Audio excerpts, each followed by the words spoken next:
Thanks for staying with us. I'm Bill O'Reilly. In the Miller Time segment tonight, two hot topics. Barack Obama kite surfing with a very rich guy. And New England Patriots quarterback Tom Brady trying to figure out who took his Super Bowl jersey. The jersey, I put it in my bag, and then I came out, and it wasn't there anymore. So it's unfortunate because that's a nice piece of memorabilia. So if it shows up on eBay somewhere, someone let me know. Try to track that down. Well, Texas authorities are taking it seriously. They've called in the Texas Rangers to help solve the Brady mystery. Joining us now from Santa Barbara, California, Dennis Miller. You didn't take the jersey, did you, Miller?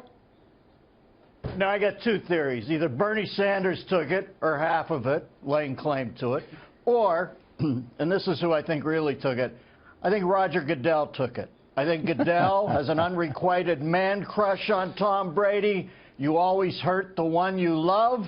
And I think he feels if he owns this thing, that at least somewhere down the road, Tom will have to visit him and ask for the jersey back, and maybe they can have a rapprochement. I don't think he's ever recovered from the marriage to Giselle. Okay, I think Goodell is crushed. Just to explain to the non-sports crowd, Roger Goodell, the commissioner of the NFL, Deflategate got Brady suspended for 4 games where the ball was too light.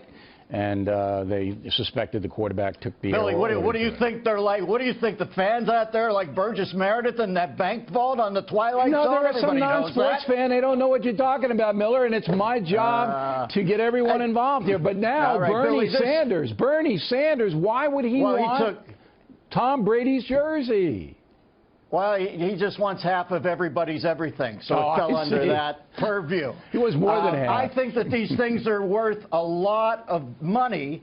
Now, for instance, I know when we're out on the road together doing the show, and you just wipe your brow with a piece of Factor gear and throw it into the crowd, the ladies go absolutely crazy. And when you just came out in Reading, Pennsylvania in that pair of no-spin culottes, I'm telling you, they were fainting away. It was like Engelbert Factor Dink. Yeah. Please release me, let me go. Got it.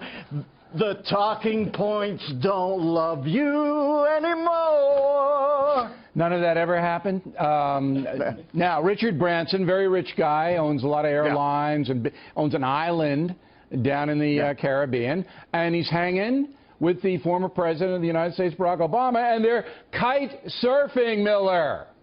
Well, you know who wanted in on that? Billy Clinton, because they told him the Branson owned Virgin. And I see the kite surfing here. I think that used to be Lurch Carey's rice bowl to his old lady forbade him from doing it anymore. I think John Kerry proved that this is a great sport for lightweights, because you don't even have to have a wind. You can get up there and just keep going. I'll tell you one thing Obama hasn't been doing since he got out is going back to Chicago, because it's too dangerous back there. Well, there's not a lot of kite surfing in Chicago. There's not a lot of that going on. No. There's a lot of kiting checks back there with Danny Rostenkowski. But libs are like fire ants, Billy. They croak the host organism, and like Obama's moving on to D.C., they're looking for the next dreamsicle wrapper to suck on. So he's not going back to Chicago. What Obama should do is he should host The Apprentice. They should switch jobs because Arnold's not doing well, and I think Obama should be the host of The Apprentice. Now, can you see in 4 or 8 years, depending on how he does in the White House, Donald Trump kite surfing then after he leaves office? Can you see that? Well, when I think of Trump and anything nautical, it's that his hair often reminds me of the big wave at the beginning of Hawaii Five-0, where it's just coming in, and Kono, a Zulu, is surfing in it. Or it reminds me of the Ocean Spray Cranberry Juice cocktail logo, where it's just coming over. So if he's going to go nautical, Billy, I think he goes like that. Or maybe he ends up like Quincy, Jack Klugman, laying on that catamaran where the hot chick puts a little SPF 30 on him. You know, Melania. Dennis Miller, everyone.